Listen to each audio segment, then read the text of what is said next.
Chapter 4. They arrived in Diagon Alley with a pop. Liam closed his eyes and steadied himself, but when he opened his eyes, they were wide with wonder and excitement. "Mum, we are really here! Mr. Draco?" Liam stuttered, not knowing what to call him. Draco frowned. He wasn't sure what he expected, but Mr. Draco wasn't it. "Did you know my mother freed a dragon from Gringotts? It's true. She wouldn't lie. She never lies. Well, except about me to you, and you to me." "Liam!" Hermione quickly reprimanded, but they both ignored her. "You know, I think I did hear something about your mother doing some rather reckless things.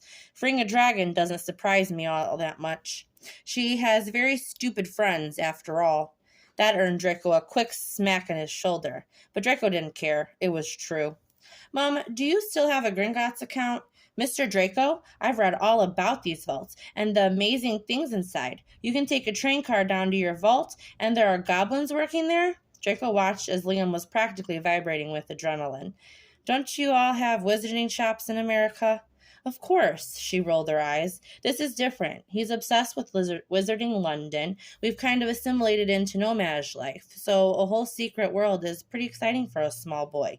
"Nomad? Muggles." "Oh, well, Liam, even if your mother does have a Gringotts vault, I can guarantee mine is better. Let's pay one a visit, shall we?" "Really? Honestly? Mom, is it okay?" Liam looked all starry-eyed at his mother, and she shrugged. "It's your day, guys, but Draco, I'm not sure if we shouldn't glamour his hair. We are getting rather a lot of looks." "No, Mom, I like my hair. I don't want you to charm it." "I understand, Liam, but we aren't sure if Draco is quite ready to go public about all this. Mummy and Draco walking around Diagon Alley is going to turn enough heads." "I'm not ashamed of him," Draco said coldly, and Liam beamed up at him. "Come on, Liam." "I didn't say you were." "Oh, Merlin. You two are just going to gang up on me all day, then." "Probably," they said in unison, and Draco snuck a look down at the little man who was staring back at him, with a smirk that he had worn 1,000 times. They walked up the street, and Hermione was right. Quite a few heads turned to stare at the unlikely trio. Draco put his hand on Liam's shoulder and watched as his eyes lit up, noticing the giant stone building at the end of the road. Gringotts. He smiled to himself, remembering the first time his dad had asked him along on his business trip to Gringotts. Just then he remembered another family tradition that he'd like to include his son in. Walking into Gringotts, they were immediately greeted and escorted to a private room. Draco never did business with the normal goblin tellers. He was probably the wealthiest patron at the bank. He was allowed certain amenities that weren't normally available. "Mr. Malfoy, how are you today, sir?" "Very well, thank you. This is—" He stopped, looking down at Liam, whose mouth was hanging open, staring at the goblin who had just entered, wearing a suit and glasses that were perched on his abnormally long nose. "This is my son, Liam, and his mother." "Oh, I didn't realize." "It's no matter. Can you begin the paperwork for the heritage account?" "Sir, you're sure?" The goblin was glancing over at Hermione, and Liam was obviously cautious. "I'm sure. We'll also be visiting the vault, so please make arrangements immediately." "Of course, one moment." The goblin bowed his head and exited the private office quickly. "They don't have goblins in America, I take it?" Hermione giggled. "No, at least not ones that are assimilated into everyday life."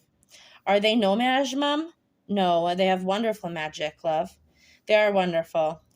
Mama, do you have any books on goblins?" "Probably at home." Draco scoffed. "Don't worry, Liam. You'll come by the manor and have more books than you know what to do with." "This isn't a competition, Draco." "Thank Salazar, you'd lose horribly if it were." The goblin came back into the room then and handed over a long piece of parchment to Draco, who looked it over and, after seeing everything was in order, signed his name and handed it back. "Shall we?" He stood and motioned towards a door in the back of the room. A small vault car was waiting for them. "This car looks a lot different than the ones we used to take." Hermione was taking in the plush velveted seating. She took a seat in the front, and thankfully the goblin sat next to her. Draco wanted to watch Liam's face during the trip through the bank and when he saw the giant vaults for the first time. Liam didn't disappoint. He began rattling off facts he had read about Gringotts, his head practically hanging over the edge as they sailed past door after door.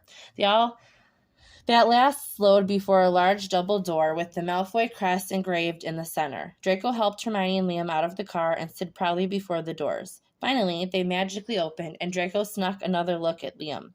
His face fell up in awe as he noticed the stack upon stack of glittering coins that filled every inch of the room. There was also a trunk of priceless jewelry sitting in the dead center, overflowing with pieces adorned with emeralds and diamonds. "This is yours, Mr. Draco?" Liam turned around several times, taking in all of the grandeur. Draco's chest puffed out and he grinned. Actually, he held his hand out to the goblin, who handed him a set of keys and a piece of paper. "It's yours."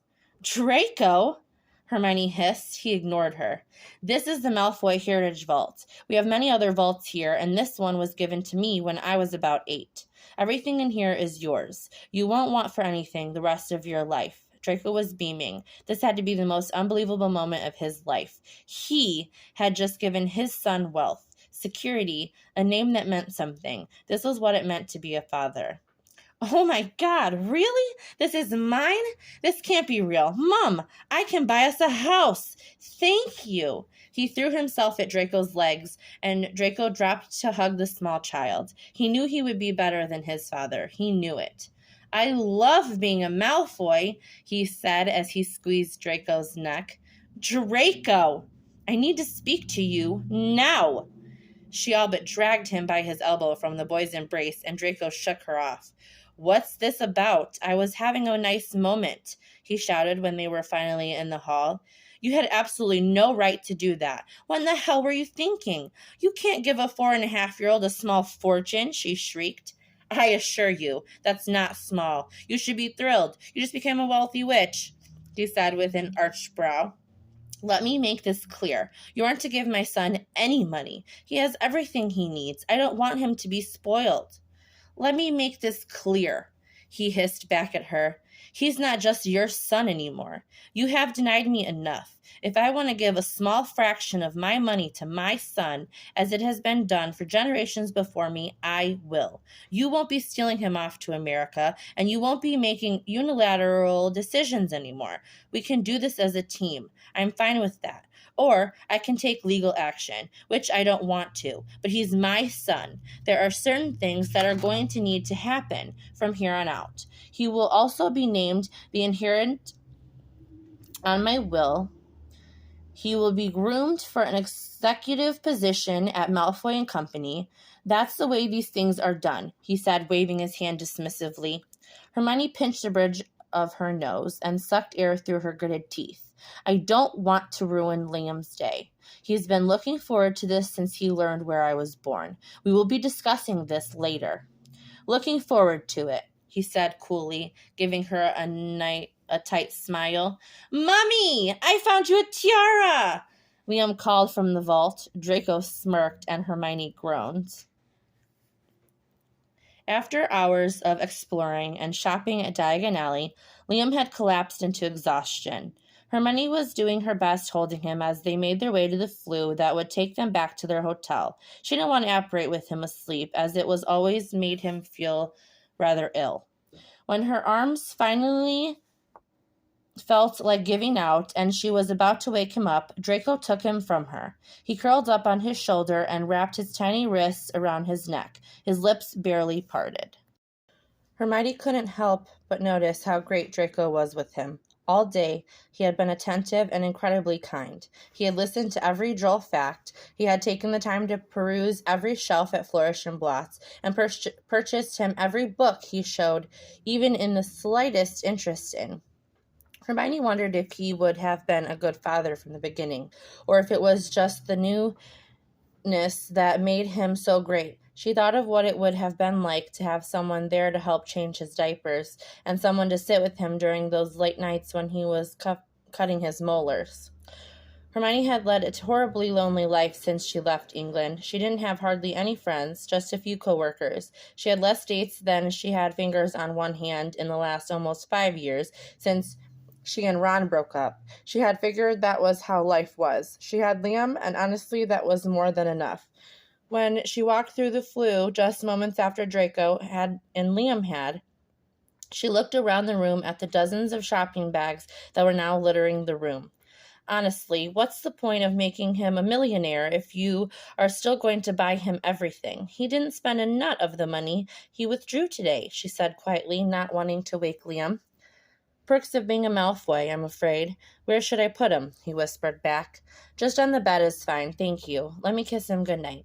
She rested a hand on his back and leaned in to kiss his forehead. She lifted her hand to pat down a few of his curls and looked lovingly at him for a few stolen seconds. She peeked up through her lashes and saw that Draco was looking down at her. He was studying her, but there was a softness in his eyes that made her swallow thickly.